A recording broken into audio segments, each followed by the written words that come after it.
We are discussing the endocrine system. The endocrine system. So as we approach the endocrine system, let's talk about secretion. A secretion is a useful product put out from a cell, which compares and contrasts it to an excretion, which is waste being put out from a cell. An exocrine gland, like the sweat gland, secretes their products through a duct onto a surface, like your skin oil glands and your sweat glands. Whereas an endocrine gland secretes its product into the interstitial fluid, and then it diffuses into the bloodstream or the lymphatics, and it is carried long distances throughout the body. And as we'll see, the only cells that can respond to the endocrine secretion, and the endocrine secretion is known as a hormone, signal to carry. So an endocrine secretion is known as a hormone. So then we have some local secretions called paracrine and autocrine. We'll talk about local secretions. Now, one point let's bring out. If we want to send a signal throughout the entire body, like a mass distribution through the entire body, there are two systems that can do it. One is what we're going to discuss, which is the endocrine system, and the other we learned earlier in this particular, actually in ANP1, the nervous system. So the nervous system and the endocrine system send signals all over the body if a signal wants to go all over the body. All right, but with the endocrine system, the signal can go all over the body. It will go through the bloodstream and the lymphatics, but the only cells that will respond are those that have receptors for that particular hormone. Okay, let's go further. So when we look at the endocrine system, it can act with the nervous system to coordinate. In other words, again, as I alluded to, it can go all over the body. The endocrine system, the hormones can influence metabolic activities. If we look at the two systems, okay, the endocrine system and the hormonal system, this is kind of how it works to make it brief and maybe easy. If all of a sudden stress occurred, if somebody ran in on me with a gun, let's say, or ran in me to scare me, the nervous system can respond very quickly and allow me to react. Now, the nervous system, because it's using action potentials, is using a lot of ATP and so forth like that. So it's going to tire out. The endocrine system is going to come in slower because it's going to have to secrete a hormone. It's going to have to secrete a hormone. But because it's doing secretion, what will happen is it can last a lot longer. It can go on for days, weeks, months. But the nervous system would tire. So the nervous system in a stressful response would come in, act immediately. I would try to make some movement to get out of there.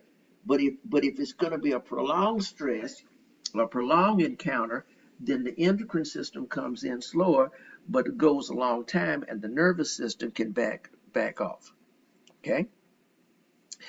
We have different kinds of endocrine glands, different types: pituitary, thyroid, parathyroid, and so forth. So when you look at you have many different, as you can see here, many different glands, endocrine glands that are in the human body.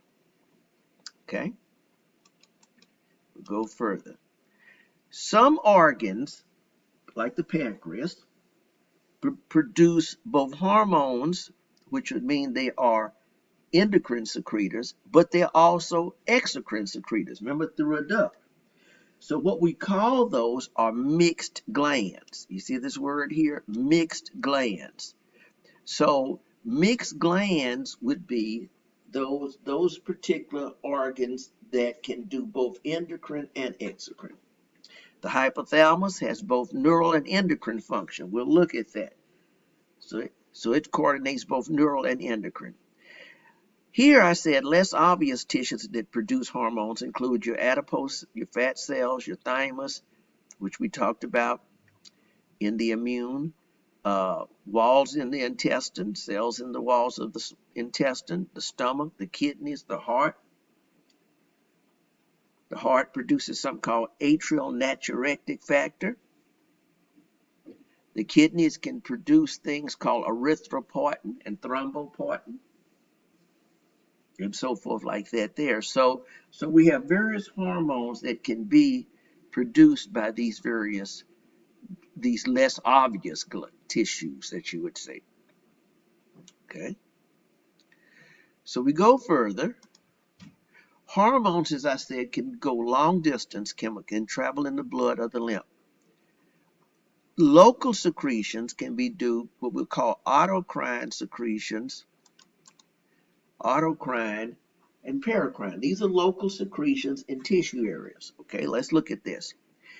Right here, this is an autocrine. The particular cell in this tissue area secretes the chemical, but the cell that secreted it also has receptors. Because these cells in that area gobble it up so quick, it never really is able to reach a blood vessel. So these are local secretions in tissue areas. Local secretions for the cells in that local tissue area. Paracrine secretion, on the other hand, the cell secretes it, but neighboring cells within that local area gobble it up. They have receptors to work.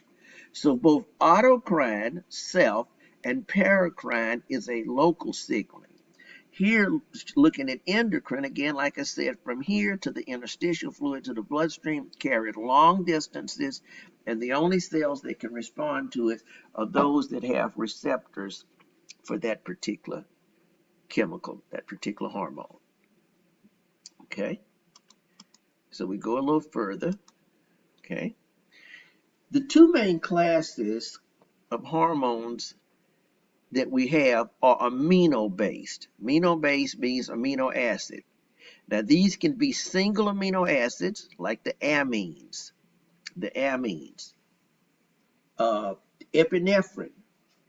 Epinephrine hormone came from tyrosine. Okay, so that would be a single amino acid conversion. Thyroxine is another one, amino-based. Peptides. Now, peptide to protein. Let's review our biochemistry.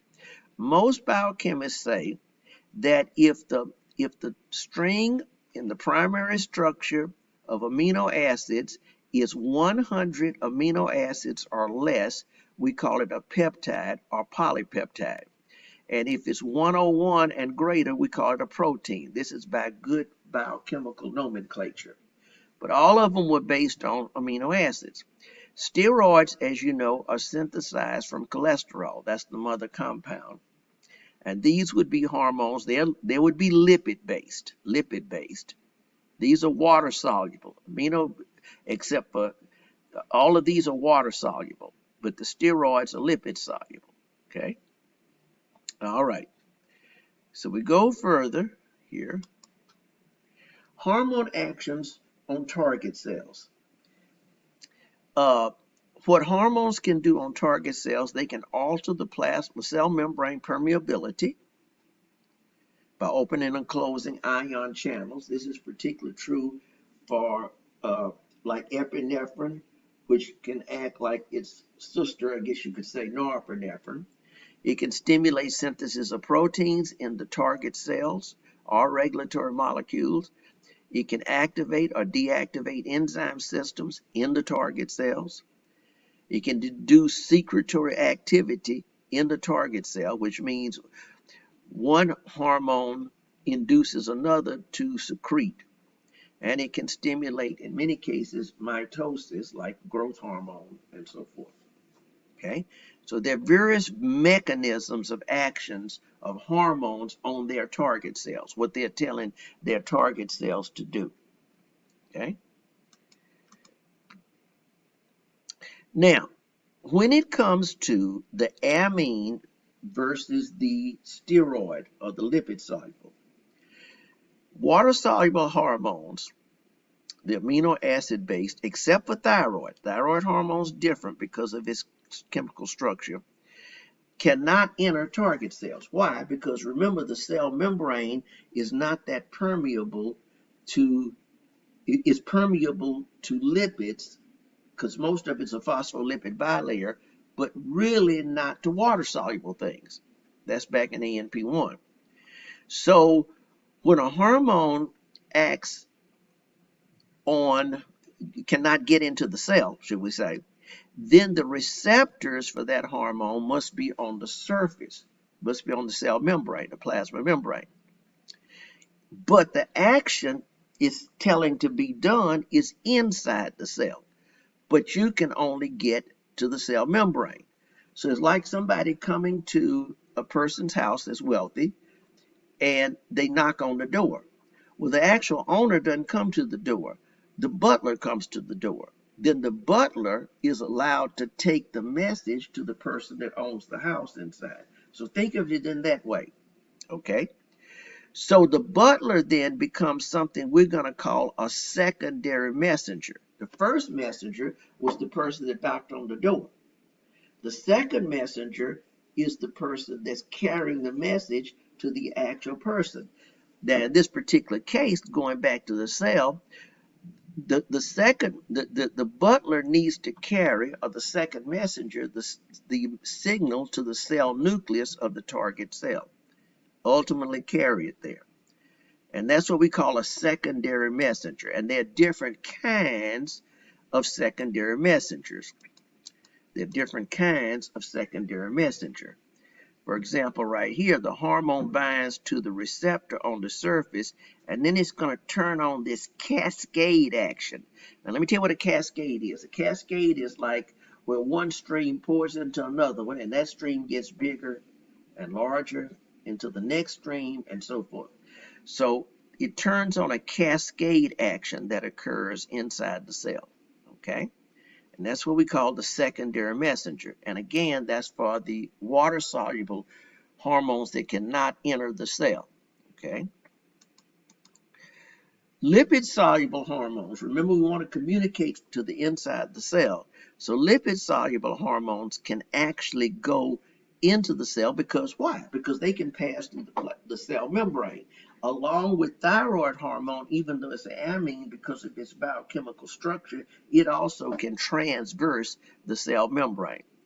So then, when the lipid soluble get in there, they act on intracellular. See, here we go. Steroid hormone passes through the cell membrane, and the receptors for the steroid hormones, the lipid, can either be in the cytoplasm or directly in the cell nucleus on the DNA, genetic material.